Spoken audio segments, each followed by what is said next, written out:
5 గ్రామాల్లో 5గురు మంత్రులు బస చేశారు. బస చేయడం అంటే స్టైరన్ మణిమలు ఒక బరువైనటువంటి విషానికి సంబంధించినటువంటి రసాయనం. మళ్ళీ అలాంటి రసాయనం ప్రమాదకరము. అవి నేలకి కింద ఎత్తులో ఉంటాయంటే కింద నివసించేటువంటి జీవులు చనిపోయినాయి, ఆవులు కానీ ఇతరత్ర పశువులు. వీరు అవన్నీ తెలుసుకొని మేడ మీద పడుకున్నారు. మేమేం లేదు, ఇక్కడ ఏ ఇబ్బంది లేదు, మంత్రులందరూ బస చేసింది అందరూ కూడా.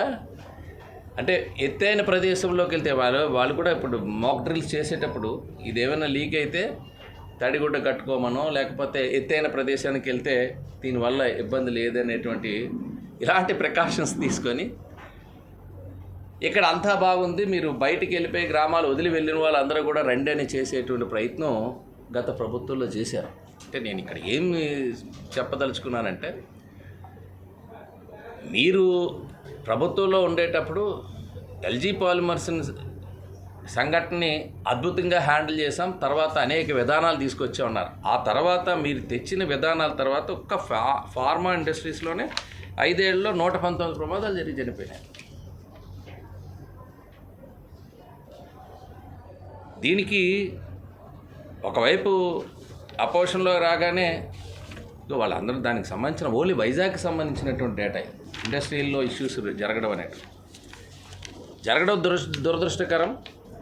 నివారణ చేయాలి, భవిష్యత్తులో ఎట్లాంటి పునరావృతం కాకుండా చేసే ప్రయత్నం చేయాలి. కానీ దుర్ఘటన తర్వాత ఇక్కడికి వచ్చి చేసినటువంటి ప్రకటనలు ఏవైతే మీ ప్రభుత్వం, ఆ ప్రకటన ఎంతవరకు అమలయ్యాయి అనేటువంటిది 5 గ్రామాల్లో పర్యటన చేస్తుంటే తెలిసి ఉండేది. వెంటనే హాస్పిటల్ అనౌన్స్ చేశారు. అంటే ఎంత పరిజ్ఞానం లేకుండా ఉన్నారంటే, అక్కడికి ఒక 200-300 మీటర్లలోనే ఒక ప్రభుత్వ 30 పడకల ఆసుపత్రి ఉందనే విషయం తెలియక, అంటే ప్రభుత్వ అధికారులు ఎంత బ్రహ్మాండంగా పనిచేశారని చెప్పుకుంటున్న వ్యక్తికి చాలా నడిచి, అంటే వాకబుల్ డిస్టెన్స్లో ఒక ప్రభుత్వం 30 పడకల ఆసుపత్రి ఒకటి డైరెక్టర్ ఆఫ్ హెల్త్ కంట్రోల్లో, వైద్య విజ్ఞాన పరిషత్ కంట్రోల్లో, అటు డిఎంహెచ్ పర్యవేక్షణలో జరిగేటువంటి ఒక హాస్పిటల్ ఉంటుండగా, స్కూల్లో ఒక హాస్పిటల్ ఏర్పాటు చేస్తాం, టెంపరీగా ఒక హాస్పిటల్ ఏర్పాటు చేసి ఒక సూపర్ స్పెషాలిటీ హాస్పిటల్ అనౌన్స్ చేసుకుని వెళ్ళిపోయినారు. వెళ్ళిన తర్వాత చెప్పారు అక్కడే హాస్పిటల్ ఉందండి ఆల్రెడీ. అంటే ఏ రకంగా ఆ రోజు ఇన్సిడెంట్ని అప్పటి ప్రభుత్వంలో పెద్దలు అటెండ్ అయ్యారనేటువంటిది ఇదొక ఉదాహరణ. ఇప్పటికే 5 గ్రామాలు మాకు హాస్పిటల్ అనౌన్స్ చేశారు.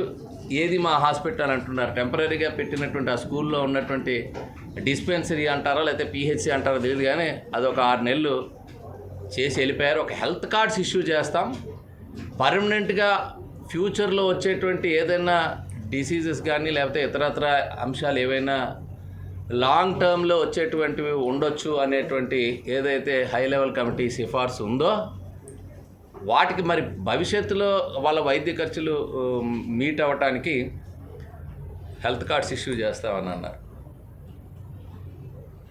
ఇండస్ట్రీ క్లోజ్ అయితే ఆ ఉపాధి ఉండేటువంటి వ్యక్తులకి అక్కడ మొత్తం ఒక కంపెనీ ఇండస్ట్రీ క్లోజ్ అయిందంటే దానిపైన డైరెక్ట్గా ఆధారపడిన వాళ్ళు కావచ్చు, లేకపోతే ఇతరత్ర వాళ్ళు, దాన్ని ఏమైనా ఏ రోజైనా ఆ ఉపాధి కోల్పోయినటువంటి వారిని మీ గత 5 ఏళ్ల ప్రభుత్వంలో అడ్రస్ చేశారా?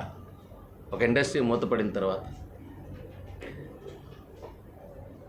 ఇన్ని అంశాలు అక్కడ ఉంటే ఇంకా నష్టపరిహారం విషయంలో కూడా అనేక ఆరోపణలు ఉన్నాయి. కేవలం పార్షియల్గా ఇచ్చినటువంటివి ఉన్నాయి. ఇంకా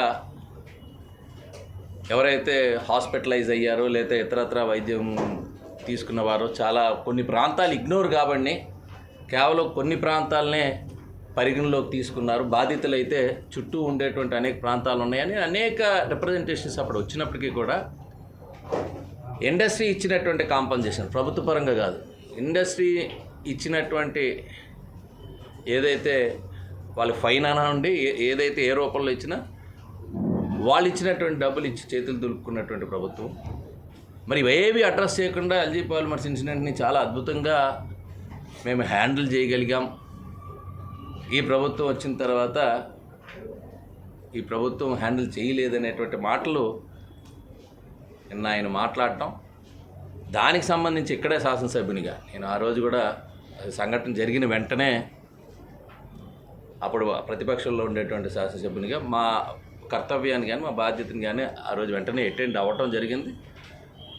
గవర్నమెంట్ దృష్టికి కూడా అప్పుడు ఉండేటువంటి అధికారుల దృష్టికి కూడా తీసుకెళ్ళడం కూడా జరిగింది. ఆ దరిమిలా జరిగినటువంటి పరిస్థితులన్నీ కూడా చూస్తున్నాం మనం ఇక్కడ స్థానికంగా. మీరు అందరికీ కూడా తెలుసు, ఇండస్ట్రీ క్లోజ్ అయింది, ఇష్యూ రిజాల్వ్ కాలేదు, హెల్త్ ఇష్యూస్ వస్తూనే ఉన్నాయి.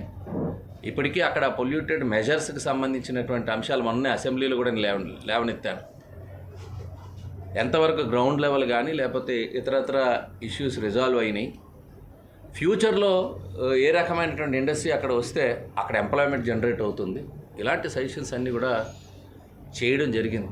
ఒకటి ఇండస్ట్రియల్ సెక్టార్లో మన కాన్స్టిట్యున్సీ వచ్చేటప్పటికి అటు పూర్వపు పారిశ్రామిక, అటు ఆయిల్ సెక్టార్, రిఫైనరీస్ ఉన్నాయి, ఫార్మ్ ఫెర్టిలైజర్ యూనిట్ ఉంది, కోరమండల్ ఫెర్టిలైజర్ యూనిట్ ఉంది. వీటన్నిటి నుంచి కూడా ఒక జింక్ పొల్యూటెడ్ ఇండస్ట్రీ ఉండేది, అది ఆల్రెడీ క్లోజ్ అయిపోయి ఉంది.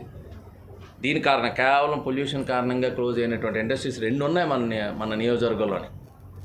మరి అలాంటి సందర్భంలో పొల్యూషన్ అండ్ సేఫ్టీ 2 ఒక ప్రాధాన్యత అంశంలో తీసుకుని మా ప్రభుత్వం కూడా మొట్టమొదటి నుంచి కూడా రివ్యూస్ జరుగుతుంటే మానిటర్ చేయడం జరుగుతుంది. దురదృష్టం మన జరిగినటువంటి సంఘటన, కానీ దాన్ని రాజకీయంగా వాడుకోవాలనేటువంటి ప్రయత్నం ఏదైతే నిన్న ఆయన మాటల్లో మేము చూసామో దానికి సంబంధించి నేను కూడా మీకు చెప్పాలని ప్రయత్నం చేశాను. డెఫినెట్గా రాబోయే కాలంలో డెఫినెట్గా ఇండస్ట్రీస్లో జరిగేటువంటి దేన్నైనా సరే, సేఫ్టీకి సంబంధించి కానీ పొల్యూషన్కి సంబంధించి కానీ తప్పనిసరిగా దానిపైన పవన్ కళ్యాణ్ గారికి కూడా ప్రకటన కూడా చేయడం జరిగింది. రాబోయే కాలంలో ఆయన కూడా పర్సనల్గా విజిట్ చేసి చేయడం, ముఖ్యమంత్రి గారు చంద్రబాబు నాయుడు గారు కూడా దీనిపై చాలా పర్టికులర్గా ఎంతమంది, ఎందుకంటే అనుభవం ఉంది ఆయనకి. ఆ అనుభవంతో డెఫినెట్గా చక్కగా అడ్మినిస్ట్రేట్ చేస్తారు. మేజర్ క్రైసిస్లోనే హుదూద్ లాంటి క్రైసిస్ని కూడా ఎలా హ్యాండిల్ చేశారో మనందరం చూసాం. ఇమీడియట్గా అటెండ్ అవ్వటం కానీ ఆ రెస్పాన్స్ అనేటువంటిది తెలుగుదేశం ప్రభుత్వంలో, ముఖ్యంగా చంద్రబాబు నాయుడు గారి నాయకత్వంలో ఎప్పుడు కూడా పబ్లిక్ పక్షాన ఉండటంలో ఏమాత్రం అందులో ఆ నిర్లక్ష్యత కానీ నిర్లిప్తత అనేటువంటిది ఉండదు.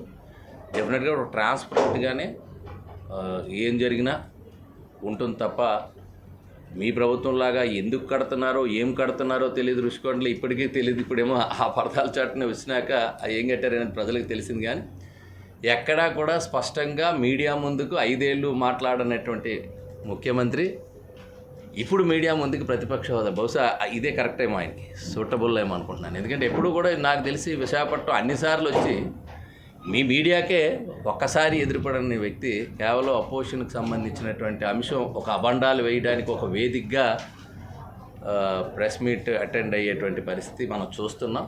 కాబట్టి వీటిని ప్రజలందరూ కూడా గమనించాలని చెప్పి మీ ద్వారా కోరుతున్నాను.